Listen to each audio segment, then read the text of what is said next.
7절 말씀을 함께 강독하도록 하겠습니다. 이제 곧 수능 시험이 다가옵니다.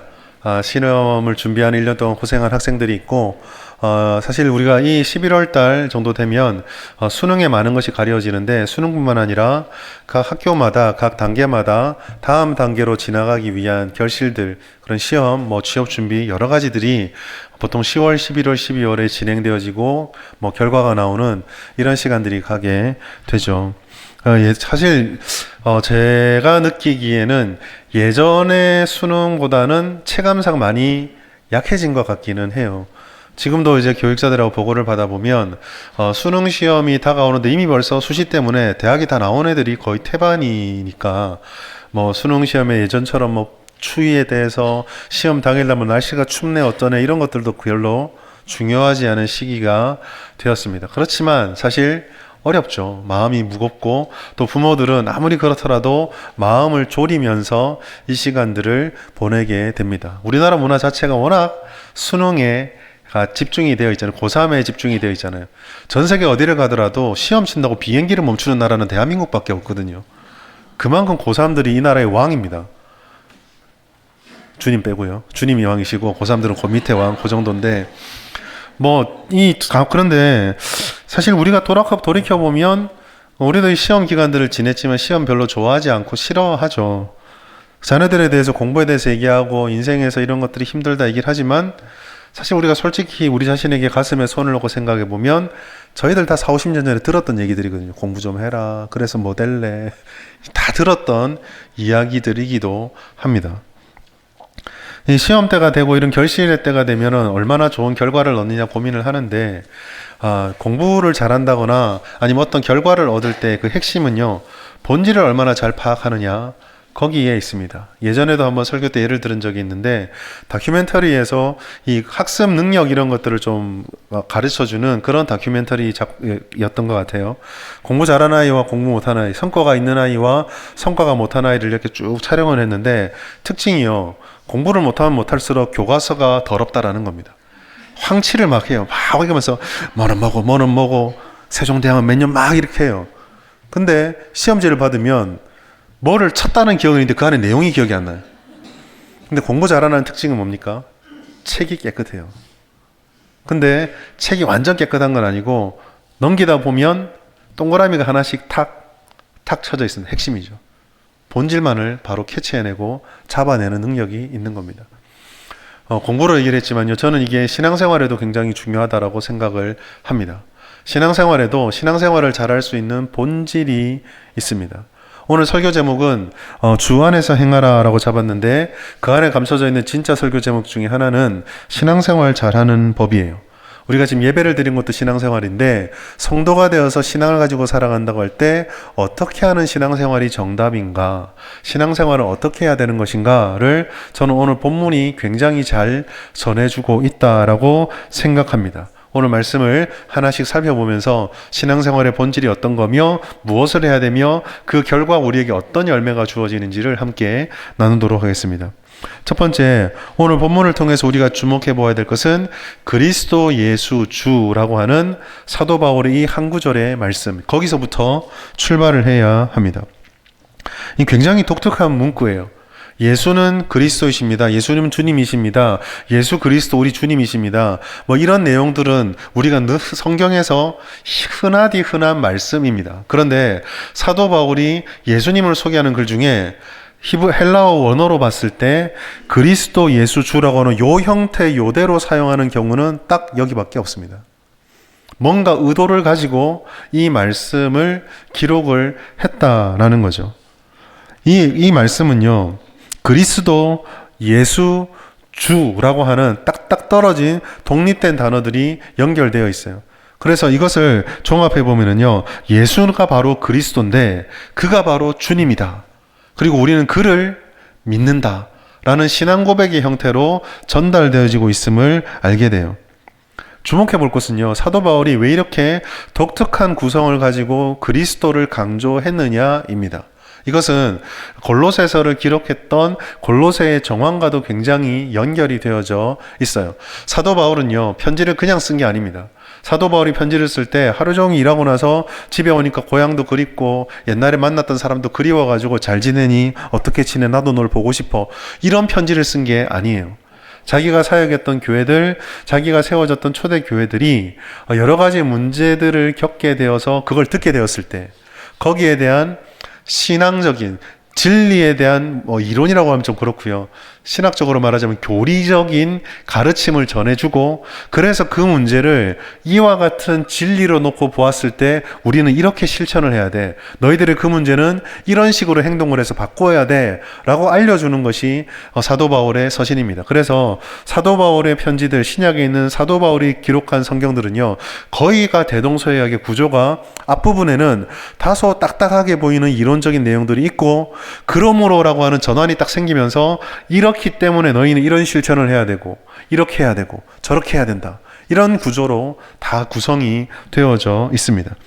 결국 이 편지라는 것은 어떤 문제에 대한 답인데 이 골로새서는 조금 독특해요. 골로새서는요, 사도 바울이 전혀 그 세워지는데 개입되어 있던 교회가 아닙니다. 많은 학자들이 아마 에베소에서 신앙을 가진 사람들 중에 골로새 지역에 있는 사람들이 거기 살고 있다가 복음을 들고 자기의 고향으로 가서 세워진 교회가 골로새 교회다라고 생각해요. 그러니까 사도 바울이 골로새 교회는 잘 모릅니다. 그래서 골로새 교회가 어떤 문제로 세세하게 잘 가지고 있는지는 사도 바울도 잘 모르는 것 같아요. 비교를 해보면 고린도에서는 사도 바울이 굉장히 오랫동안 사역을 했습니다. 그래서 고린도 교회 문제를 들었을 때는요, 고린도서 말씀 보시면 알지만 시시콜콜한 것까지 다 파악을 하면서 너희가 이러면 안 된다, 저러면 안 된다, 이게 뭐가 문제다라는 것을 다 대답을 해줄 만큼 그만큼 잘 알고 있었어요. 근데 골로새 교회는 전혀 그렇지가 않았거든요. 그럼에도 불구하고 사도 바울이 2장 6절과 7절에 그리스도를 강조해야 되는 문제가 발생했던 것은 분명합니다. 그리고 그 증거는요, 별로 멀리 가지 않고 골로새서 2장 8절을 보면 바로 알 수가 있어요. 우리가 2장 8절 말씀 같이 한번 읽어보겠습니다. 시작. 누가 철학과 헛된 속임수로 너희를 사로잡을까 주의하라. 이것은 사람의 전통과 세상의 초등학문을 따름이요 그리스도를 따름이 아니니라. 아멘. 8절을 보시면 눈에 확 들어오는 단어들이 있습니다. 철학, 헛된 속임수, 사람의 전통, 세상의 초등학문. 이 단어들이 공통점이 좀 있어요. 철학이라고 하는 것은 아마 그 당시에 그리스나 로마에 유행하고 있던 철학 사조들, 가치관들, 그리고 그 당시 사람들이 믿고 신봉했던 어떤 종교적인 신념, 전통, 이런 것들이 아마 다 이 철학에 포함이 될 겁니다. 헛된 속임수는 그와 같은 것들이 가지고 있는 그 범주에서 다 규정할 수는 없지만 그런 것들이 가지고 있는 성격들을 다 지칭한 것 같아요.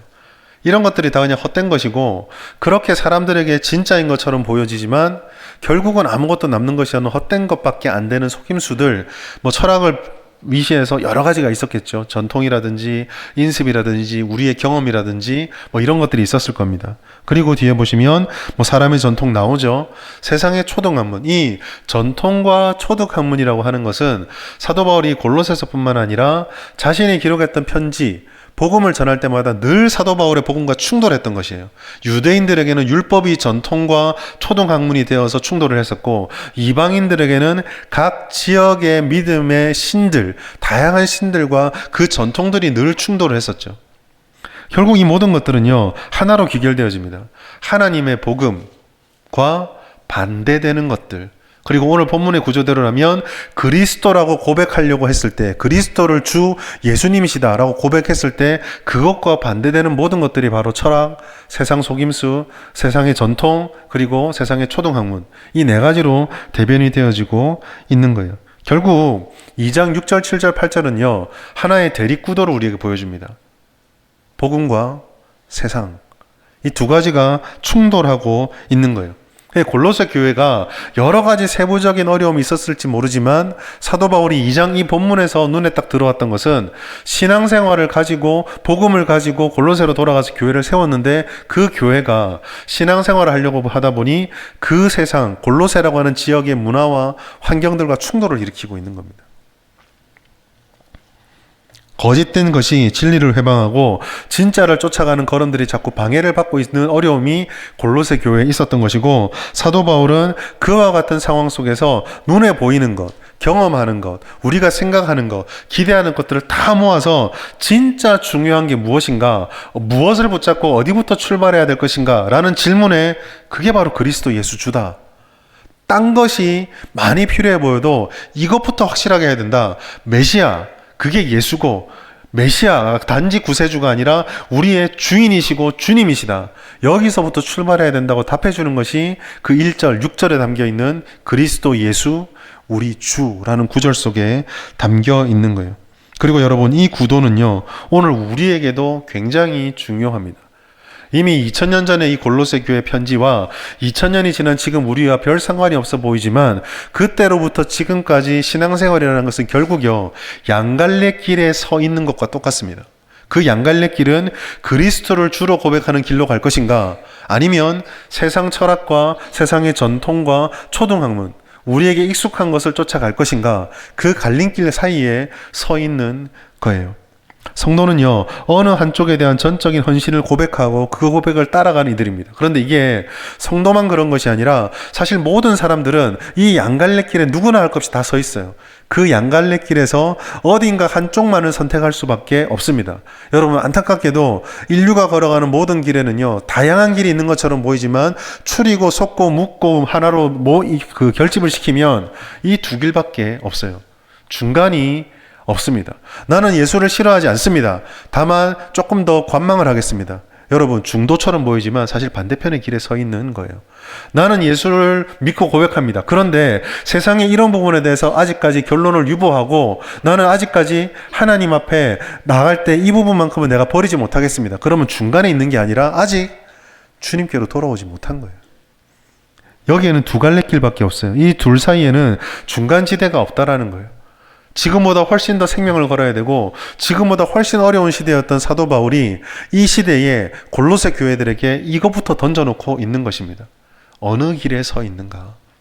신앙생활을 잘하려면 첫 번째, 내가 어느 길에 서 있는지를 정확하게 고백하고 붙잡아야 합니다. 여러분, 마음에 결심을 하십시오. 두 가지를 다 잡는 방법은 있으면 참 좋겠지만 없습니다. 거기서부터 출발하는 것이 오늘 첫 번째 사도 바울의 가르침이에요. 그리고 이것을 고백하는 순간 자연스럽게 따라 나오는 후속 조치가 바로 그 안에서 행하라라는 사도 바울의 권면입니다. 2장 6절 말씀, 우리 7절과 이어지는데 다시 한번 보시면, 그리스도 예수를 주로 받았으니 그 안에서 행하라 라고 기록이 되어져 있습니다. 여기서 우리가 받았으니라는 말을 좀 볼 필요가 있는데요. 받았다라는 것은 두 가지로 생각해 볼 수 있어요. 하나는 예수를 주로 고백해서 믿음을 얻게 돼서 구원받았다라는 것이 하나고, 다른 하나는 그 예수를 믿는 것에서 끝나지 않고 주님의 지식, 주님이 주시는 복음과 하나님의 뜻과 하나님의 은혜에 대한 것을 알게 되었다, 소유하게 되었다라는 뜻도 있습니다.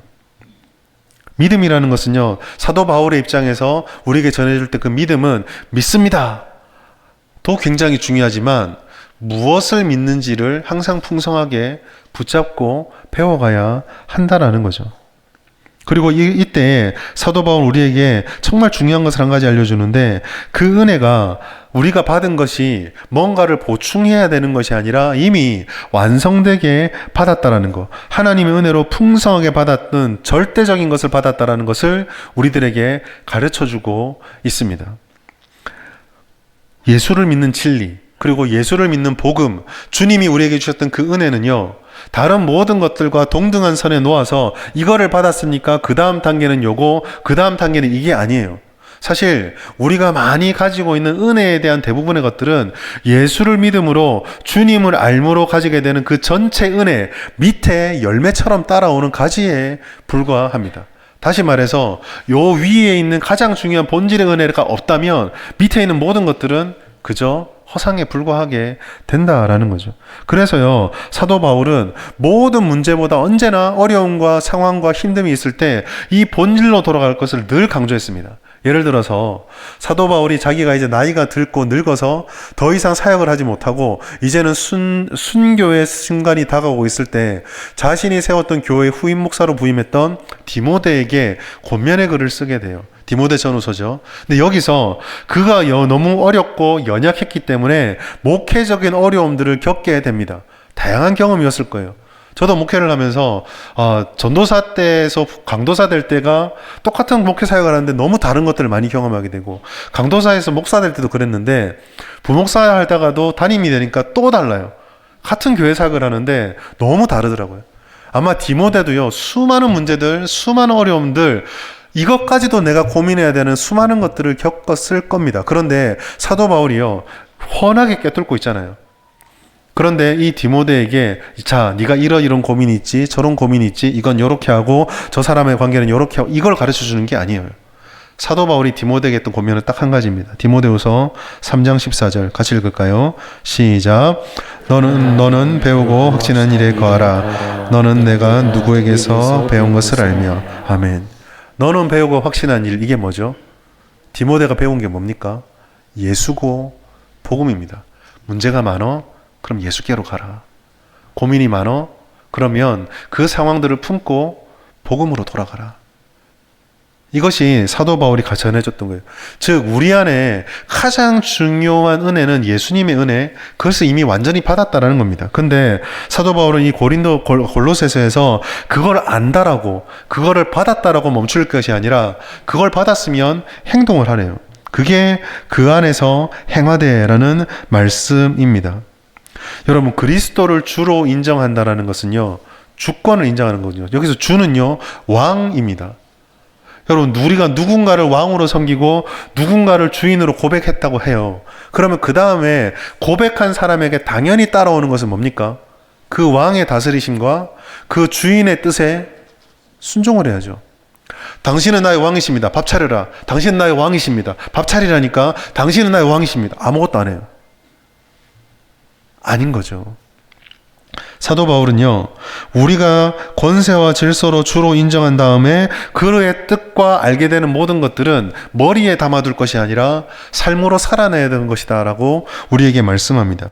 신앙생활의 본질이자 신앙생활을 잘하고 신앙생활을 나중에 뒤에도 말씀드리지만 행복하고 기쁘게 할 수 있는 방법은 알고 살고입니다. 삶이 떨어지는 삶이 없는 신앙, 헌신과 실천과 봉사와 삶에서 드러내고 실현함이 없는 신앙은요, 오히려 우리의 마음을 훨씬 더 무겁게 할 뿐이에요. 사도 바울은 그 안에서 그렇게 해야 된다고 말씀합니다. 그리스도 안에서 주님 안에 들어가서 주님의 뜻대로 우리가 살아야 된다는 거예요. 우리가 주님 안에 들어간다는 것은 주님을 내 주변에 세워놓고 나의 지지자로 삼아놓는 것이 아니라 나를 그 안에 집어 던져서 나를 녹여버리는 거예요. 내 생각을 녹이고 내 가치관을 녹이고 내 경험을 녹이고 내 뜻을 녹이고 우리가 살아가는 세상의 모든 것들에 대한 것들을 주님께 던져서 녹여내고 그 녹인 상태에서 주님께서 보여주시고 들려주시는 것을 따라서 살아가는 것이 그 안에서 행하는 것입니다. 여러분, 우리가 신앙생활을 하고 있는 우리 진주 성북교회, 지금 신앙 고백한 여러분들은 장로교 신자들입니다. 장로교는요, 두 가지 큰 틀을 가지고 있어요. 정치적으로 장로 정치를 합니다. 이게 장로교의 특징이고요. 또 다른 하나는 신학적으로요, 칼빈주의, 개혁주의라고 하는 신학의 노선을 따릅니다. 뭐 또 저렇게 어려운 얘기하냐 싶은데요. 풀어 설명하면요, 개혁주의의 핵심은요, 하나님 중심, 말씀 중심, 교회 중심, 그리고 5가지 원칙은 오직 성경, 오직 그리스도, 오직 은혜, 오직 믿음, 오직 그리스도의 영광. 이것을 추구하고 이것을 마음에 담고 이걸 알길 바라고 이것을 실현하고 배워가면서 신앙생활하는 것이 장로교 신앙의 핵심이에요. 그러니 이게요, 우리가 기도할 때 말을 하고 목사님들이 설교할 때 얘기한다고 해서 그런가 보다, 단순히 우리 장로교 교회의 그 운동구호 모토인가 보다 생각하는데 그렇지 않습니다. 이 원리들은요, 성경에서 알려주고 있는 우리의 삶의 궁극적인 나침반이자 지향점이에요. 근데 사실 이게 쉽지가 않죠. 은혜의 충만함을 경험했다고 해도 우리가 어제 받은 은혜로 오늘을 살아낼 때 어제와 전혀 다른 나의 모습을 발견하는 것 별로 어렵지 않은 일입니다. 지금까지 우리가 드렸던 수많은 수련회, 부흥회, 예배, 기도, 말씀 속에서 은혜 받았던 여러분의 모습을 떠올려 보시고 그 은혜 받은 뒤에 내가 그 은혜를 얼마나 잘 잊어버렸던가를 기억해 보시면 야, 은혜 받는 것도 쉽지 않지만 은혜를 가지고 살아가는 것도 쉽지 않구나라는 것을 우리는 경험적으로 알게 돼요. 그런데 오늘 이 그 안에서 행하되는 말씀에는 이와 같은 우리의 연약함을 아시는 하나님의 은혜가 담겨 있습니다. 어떤 점이냐면요, 그 안에서 행하되라고 하는 이 단어 속에는 포기하지 말고 반복해서 시도하고 또 시도해라 라는 지속의 의미가 담겨 있어요. 너는 반드시 그렇게 해야 돼 라고 법으로 딱 정해놓고 지키냐 안 지키냐 보자라고 하지 않아요. 하나님께서는 자, 내 말씀대로 살아라. 그때 넘어질 거야. 포기하지 마. 다시 일어나면 돼. 포기하지 말고 행하고 또 행하고, 넘어졌다고 월요일날 실패했다고 그러면은 마음에 힘 딱 주고 저녁에 맛있게 밥 먹고 화요일부터 다시 시작해. 그 말씀이 그 안에서 행하되 속에 담겨져 있는 것입니다. 사랑하는 여러분, 하나님께서는요 우리를 하나님의 은혜로 초청하고 있어요. 그리스도를 주로 고백하는 자리에 초청하신 하나님께서는 그거 손을 붙잡았다 할지라도 다시 넘어지는 것을 아시면서 먼저 손을 내미시고 우리 손을 잡고 내 안으로 들어와서 함께 걷자, 포기하지 말고 같이 가자라고 우리를 부르고 있습니다. 이 손을 잡는 것, 그 안에서 포기하지 않고 행동하는 것, 이것이 신앙생활을 잘할 수 있는 신앙생활의 본질의 두 번째입니다. 마지막으로 이와 같이 우리가 신앙생활을 할 때 우리에게 주어지는 신앙의 열매가 있는데 그것이 바로 감사입니다. 7절 말씀 우리 같이 한번 읽겠습니다. 시작. 그 안에서 뿌리를 박으며 세움을 받아 교훈을 받은 대로 믿음이 굳게 있어서 감사함을 넘치게 하라. 아멘. 긴 말씀인데요, 제가 넷으로 나누어 놨습니다. 이 말씀 보면요, 사도 바울이 네 가지의 행동을 딱 분류해 놨어요. 뿌리를 박다, 세움을 받다, 믿음에 굳게 서다, 감사함을 넘치게 하다. 이 네 가지 행동이 있는데요, 저 네 가지 행동은 어떤 특별한 기준에 의해서 세 가지 기준과 세 가지와 한 가지로 나누어서 설명을 할 수가 있습니다. 먼저 뿌리를 박다, 세움을 받다, 믿음에 굳게 서다, 이 세 가지에는요 굉장히 놀라운 은혜가 담겨 있어요. 먼저요, 뿌리를 박다라고 하는 것은요 다시 박을 필요가 없이 벌써 완전하게 박혀 있다라고 뜻하는 의미, 한 번으로 끝이 났다라고 하는 의미의 단어가 사용이 됐습니다. 나머지 두 가지, 세움을 받다, 믿음에 굳게 서다라는 것은 계속 지속해서 그렇게 되는 것, 반복되는 행동이 담겨져 있어요. 문법 설명하니까 벌써 좀 딱딱하시죠? 제가 주목해 보고 싶은 것은요, 이 세 가지 행동이요 누가 하느냐라는 겁니다. 누가 뿌리를 박았을까? 누가 세움을 받게 했을까? 누가 믿음에 굳게 서게 했을까? 여러분, 이 세 가지는요 전부 다 하나님이 하셨다는 의미를 가지고 있어요. 하나님께서 우리를 뿌리에 박으셨고요, 이건 우리가 인정할 수 있죠. 쉽게 이해가 됩니다. 근데 하나님께서 반복해서 우리가 세워지도록, 믿음에 굳게 서도록 하나님께서 계속 역사를 하신다는 거예요. 우리에게 믿음을 주시고 우리에게 세움을 수 있도록 넘어진 우리를 일으키시고 계속 일어나라고 격려하시고 힘을 주시는 은혜를 우리에게 주신다라는 겁니다. 이 세 가지는 그래서요 우리가 뭘 해야 하는구나 라는 의무의 구절이 아니라 우리가 이렇게 되는구나 라는 하나님의 은혜의 구절이에요. 하나님 우리에게 뿌리 박힌 은혜를 주시는 거예요. 하나님께서 우리가 설 수 있도록 은혜를 주시는 거예요. 하나님께서 우리가 믿음 안에서 굳게 서서 믿음으로 나아갈 수 있도록 은혜를 주시는 거예요. 내가 믿는 게 아니에요. 내가 일어서는 게 아니에요. 나 혼자 힘으로 해야 되는 게 아니에요. 하나님께서 그렇게 하신다라는 것입니다. 우리가 믿음을 가질 때, 우리가 든든히 서 있기 위해서 애를 쓸 때 우리의 노력이 있는 것처럼 보이지만 그와 같은 노력이 의미가 있고 열매를 맺을 수 있는 것은 우리의 노력보다 더 크게 역사하시고 더 포기하지 않으시는 하나님의 일하심이 있기 때문입니다. 그것이 뿌리를 박다, 세움을 입다, 믿음에서 굳게 서다라는 세 단어 속에 담겨져 있어요. 여러분, 우리를 구원하시는 하나님의 사랑을 기억해 보십시오. 요한복음 3장 16절, 하나님이 세상을 세상을 사랑한 것이 하나님이에요. 여러분, 우리가 하나님을 찾지 않았다니까요. 3장 16절 띄워주시겠어요? 독생자를 하나님께서 주셨어요. 그렇죠? 우리가 독생자를 찾은 게 아닙니다. 멸망하지 않고 영생을 얻는 것조차도 우리가 할 수가 없어요. 하나님께서 일방적으로 주신 거예요. 여러분, 요한복음 3장 16절 말씀의 핵심은 이겁니다. 언제나 먼저 하나님이 시작하시고 언제나 항상 하나님께서 먼저 힘을 쓰신다라는 거예요. 애를 태우는 것도 하나님이 먼저고 손을 내미는 것도 하나님이 먼저셨고 발을 먼저 동동 구르고 애타했던 것도 하나님이셨습니다. 안타까워했던 것도 하나님이 먼저셨어요. 우리에게 무엇을 하라고 명령하는 것 같은 골로새서 2장 7절에 네 가지의 명령 중에 세 가지가 하나님께 걸려있다는 것은요, 우리가 신앙생활에 애쓰는 것처럼 보이지만 사실 우리가 하는 것은 죄송합니다, 별로 없어요.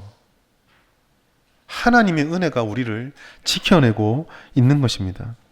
뿌리 내리기 위해서, 세움을 받기 위해서, 굳게 서기 위해서, 우리의 결단보다, 우리가 힘쓰는 것보다, 우리의 노력보다, 우리의 갈망보다 더 큰 은혜로 우리를 위해서 일하시는 하나님. 여러분, 이게 신앙생활의 맛입니다. 많이 섬긴 것 같아요. 많이 애쓰는 것 같아요. 여러분, 오늘 이 말씀을 들은 이후부터 여러분들이 신앙 때문에 애쓰는 것 같을 때, 수고하는 것 같을 때 우리는 감사할 수 있어요. 왜요? 야, 내가 이렇게 힘든데 하나님은 도대체 얼마나 더 힘들게 나를 지키고 있을까? 내가 이렇게 결심했는데 하나님께서는 도대체 얼마나 더 큰 은혜와 더 큰 확신으로 내 이 결심을 붙잡고 있을까? 여러분, 우리는 뭘 하든 이만큼밖에 안 한다니까요. 하나님이 이만큼을 하고 계신다니까요. 하나님께 나아갈수록 더 부담스럽고 우리가 더 많은 것을 내어놓는다고 생각한다면, 성경을 읽을 때마다 자꾸 하나님 우리 보고 이거 해라 저거 해라 할 말을, 이거 해라 저거 하라 하지만은 하는 말이 너무 불편하다는 한다면 우리는 아직 이 신앙생활의 맛을 모르는 거예요. 우리에게 한 가지를 요구하신 하나님께서는 그 한 가지를 하게 하시기 위해서 10가지, 20가지, 100가지를 먼저 하시는 분이시거든요. 언제나 하나님께서 더 많이 행동하십니다. 언제나 하나님께서 더 빨리 행동하세요. 언제나 하나님께서 더 멀리 가십니다. 그리고 언제나 하나님께서 더 오래 하셔요. 할 만큼 했다. 여러분, 하나님이 우리보다 더 오래 하시고 계십니다. 만약 우리가 이것을 깨닫게 된다면요, 하나님이 결국 다 하시는구나, 하나님이 이렇게 많은 것을 하시는구나 라는 것을 깨닫게 되면 신앙생활을 하면 할수록, 신앙생활을 제대로 하면 할수록 우리에게 반드시 맺어지는 열매가 있어요. 그게 뭘까요? 그게 오늘 감사입니다. 7절 말씀, 감사함을 넘치게 하라. 의지처럼 보이지만 깨닫지 못해서 마치 어린아이에게 이게 뭔지도 모르지만 이거 해! 라고 시키는 것처럼 감사하게 하라는 명령처럼 보이지만, 이 구조, 하나님의 이 영적 진리를 알게 되면요, 감사는요, 열매예요. 하나님이 주시는 가장 큰 은혜입니다. 감사에 힘쓸수록 우리는 주님이 주시는 이 감사의 질서를 발견하게 되고, 그 감사를 통해서 더 큰 하나님의 감사의 은혜를, 하나님께 감사할 수 있는 은혜를 누리게 되는 거예요. 우리의 필요와 우리의 상황을 아시는 주님께서는 우리에게 가장 적합한 것, 우리에게 가장 필요한 것들을 채워주십니다. 그건 하나님의 영역인 거죠. 구할 수 있습니다. 하나님, 나 이렇게 힘이 듭니다. 하나님, 나 이런 것들이 너무 필요합니다. 이런 결핍들이 있습니다. 버텨내고 이겨내고 지금까지 섬겨왔는데 나에겐 이런 것도 필요하고 이런 것도 필요합니다. 충분히 구할 수 있어요. 그러나 여러분, 집착하지 마십시오. 구하는 것은 자유이지만 집착은 우리의 영역이 아닙니다. 왜요? 아까도 말씀을 드렸지만 우리가 힘들면 하나님은 그보다 더 안타까워하시고 힘들어하세요. 우리가 느끼는 것보다 더 많이 우리의 아픔을 공감하시고, 우리가 힘들다고 하는 것보다 더 많이 우리의 힘듦을 아시고, 우리가 답답해하는 것보다 더 많은 답답함과 그 마음에 대한 공감으로 우리를 품으시는 분이시거든요. 그러니 여러분, 우리는 오직 이 하나님 앞에서 주님을 그리스도로 고백하고 주님을 따라 살기를 결심하며 주어진 모든 상황들을 감사함으로 품고 하나님께 우리 자신을 던져야 합니다. 우리의 기도는요, 모든 것을 구할 수 있지만 그 구원의 원천이 되시는 하나님을 바라보는 기도가 되어야 해요. 여러분, 우리는요, 시편을 읽으면서 이와 같은 신앙의 모습들을 많이 발견합니다. 원수를 죽여주십시오. 우리를 제발 좀 데려가 주십시오. 온갖 불평과 온갖 화를 쏟아내지만 그 마지막 끝에 시인의 고백들의 한결같이 무엇입니까? 문제 해결이 아니라 주님과의 동행으로 들어가거든요. 정말 신앙생활을 잘하는 법, 정말 신앙생활의 본질은 바로 이 시편입니다. 여러분, 우리는요, 올바른 신앙생활을 할수록 우리만의 시편을 적어갈 수 있어요. 내가 가지고 있는 문제들, 내가 가지고 있는 고민들을 가지고 하나님께 구하지만 그것보다 더 중요한 하나님 그분에게 나의 모든 것들을 던져 놓으십시오. 아마 이런 기도 많이 들어보셨을 거예요. 하나님 앞에 우리가 가진 모든 문제들을 다 하나님께 던져 놓으십시오. 정말 좋은 거죠. 그러나 여러분, 그것은 1단계에 불과합니다. 심화 단계가 뭘까요? 문제만 던지는 게 아니라 문제 들고 내가 들고 들어가야 돼요. 하나님 밖에서 주님과 함께하는 부담은 다 빼놓고 뒤로 물러나서 주님, 이 문제들을 주님께 올려드립니다. 나 이거 더 이상 고민하지 않겠습니다. 이거로 더 애쓰지 않겠습니다. 하나님 하십시오. 어떻게 하는지 제가 지켜보겠습니다. 이것은 기도가 아니에요. 진짜 기도는 무엇입니까? 이 문제를 들고 하나님께로 뛰어들면 그것이 해결되어도 은혜요. 그 문제들이 그대로 있어도 주님께서 나보다 더 많이 일하시고 주님께서 나보다 더 애를 쓰시기 때문에 그 자체도 은혜가 되어서 많은 신앙의 선배들이 고백했던 것처럼 내가 살아도 감사요, 죽어도 감사라는 기도가 나오게 되는 거예요. 사랑하는 여러분, 이것이 과거 우리 신앙의 선배들이 예수쟁이란 말을 듣고 예수 미치광이란 말을 들었던 이유의 정체입니다. 도대체가 웃을 수가 없는데 쟤들은 왜 웃지? 도대체가 지금이 교회 갈 때가 아닌데 왜 쟤들은 교회 가 있지? 지금이 예배할 때가 아니라 살기 위해서 뭐라도 해야 될 텐데 왜 저렇게 고통스러워하는 순간에도 웃고 예수만 입에 달지? 이해할 수 없었던, 그러나 예수님이 우리에게 주라는 거, 우리보다 더 많은 것들을 감당하신다라는 거, 그와 함께 걸어가는 걸음들이 우리에게 어떤 감사와 은혜를 준다는 것을 깨닫는다면 우리도 이 시대의 예수쟁이가 되고 이 시대의 예수에 미친 사람이 될 수 있는 거죠. 우리가 감사의 사력을 다하는 순간, 이렇게 우리 자신을 던지는 순간 때로는 그 과정들이 힘에 겨워 숨이 턱턱 막힐 때도 있는 것 같고 우리가 원했던 것과 전혀 다른 삶으로 걸어지는 것 같지만 어느 순간 불현듯 성령께서 우리를 깨닫게 하시면 이런 고백을 하게 될 거예요. 아, 내가 지금 주님 안에 있구나. 주님과 함께하는 그것이 바로 신앙생활이구나. 이게 은혜의 삶이구나 라는 것을 깨닫게 될 것입니다. 사랑하는 여러분, 주님 안에서 행하시기를 결심합시다. 장미꽃길이 되고 가시꽃길이 되더라도 우리 주님과 함께하면 그 어떤 것도 우리는 감당할 수 있습니다. 내가 한 번은 비명 지를 때 주께서는 더 크게 우리의 음성에 귀를 기울이십니다. 그 은혜를 기억하시고 이번 한 주 또 여러분의 평생이 주님을 주로 고백하고 그 안에서 행하며 그분으로부터 얻게 되는 감사로 충만하여서 감사의 생활이 넘쳐나서 우리 신앙생활이 제자리에 머물러 있지 않고 주님께 더 깊이 들어가 하나님의 은혜의 풍성함을 누리시는 그와 같은 신앙생활 하시고 주님이 주시는 열매를 거두어 가시는 우리의 모든 삶이 되시기를 예수님의 이름으로 축복합니다.